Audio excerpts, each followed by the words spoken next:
ka nema ganyen yakuwa da yawa ka je gida ka daka shi, in yayi laushi ka ringa zuba ruwa kana wanka da shi, kuɗi zai zo na dak. In kasuwa baya tafiya, kasuwa zai zo dole in Allah ya yarda. Jijiyan yakuwa ka ciro jijiyan yakuwa da yawa ka yayyanka. Idan ka yayyanka jijiyan yakuwa, ba ka yayyanka jijiyan yakuwa guda da yawa ba, ka daka shi. In yayi laushi sosai, za ka nema kashin saniya ka ƙara haɗa su ka daka, ka ringa turare da shi mai gida. Idan kai dan kasuwa ne, za ka ga abun mamaki fa. Zai ƙara ma farin jini ne, kuɗin da zai shigo hannunka kuɗi mai albarka. Idan kana so duk wanda kuna mu'amala da shi ya kasance babban mutum, kar ka ringa mu'amala da ƙananan mutane. Kai babba ne su ringa neman ka dare da rana. Kaga karan yaku wannan da muke rainawa, karan yaku wannan za ka cire ganyen, za ka cire jijiyan karan yaku wannan, za ka nemo da yawa. Idan ka samu da yawa, za ka zo ka shanya sun danye ne, ka shanya su a cikin farin kyalle, ba a shanya shi akan wani abu. Haka zalikan za ka shanya a ɗaki kwana 3 da farin kyallen da karan yakuwan ka haɗa su tare ka daka. Kaga farin kyallen zai faffashe kaɗan zai bubbule, ba farin kyallen ya bubbule ba, wannan kuma karan yaku wannan ya daku ba. To iya abin da ka sama cikin farin kyallen da karan yaku wannan su za ka haɗa ka saka a cikin, amma za ka nemo kashin dabba.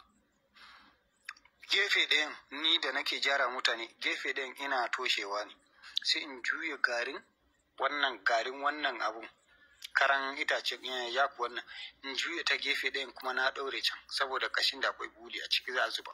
Idan ka zuba karan yaku wannan da ɗan kaɗan abun da ka sama na farin kyallen ka zuba a ciki, ka tabbatar kashin ya cika, ka nema turare kowane kala ka zuba a ciki. Ba ka zuba turare ba, sai ka nemo wani leda ko wani summa ka ɗaure bakin kashin kuma a kyan, dan abun da ka saka ciki kar ya zube, ma'anan ɗorewa kenan. Ka hau abun hawa, idan ka je daidai inda hanya biyu suka yi plus, ga hanyar nan ya tafi ta nan, ga hanya ya dawo nan, sai ka jefar da kashin a wurin kai tafiyan. In ka jefar da kashin a wurin, in ya dade kaɗan, wani zai iya gani, ai zai kunce, zai ga an ɗaure kashi menene, ba ya kunce ba, hanya ya buɗe ma mai gida. Billahi lazi in baka mutu ba kai ba damu.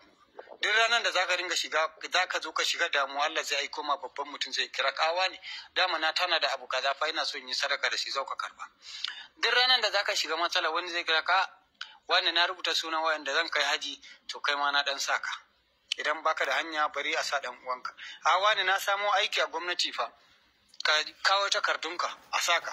A wani zakkan wani kaza fa yace zai bayar, na ce ya baka. Haka kawai zaka yi ta ji, in Allah ya so ya yarda. Mai gida, ni ne Muhammad. Baran ma ƙarya ba saboda baka fi na bashi.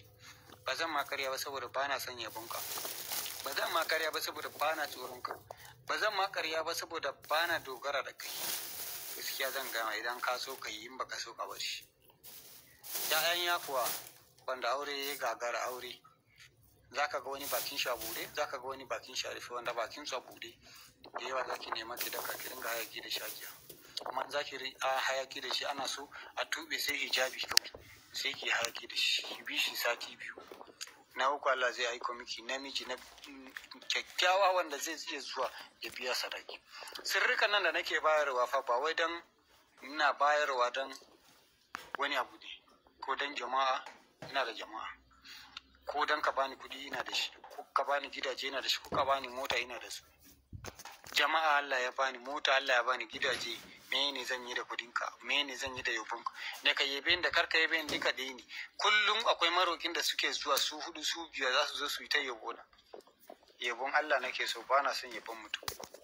In maroki ya zo wurinka,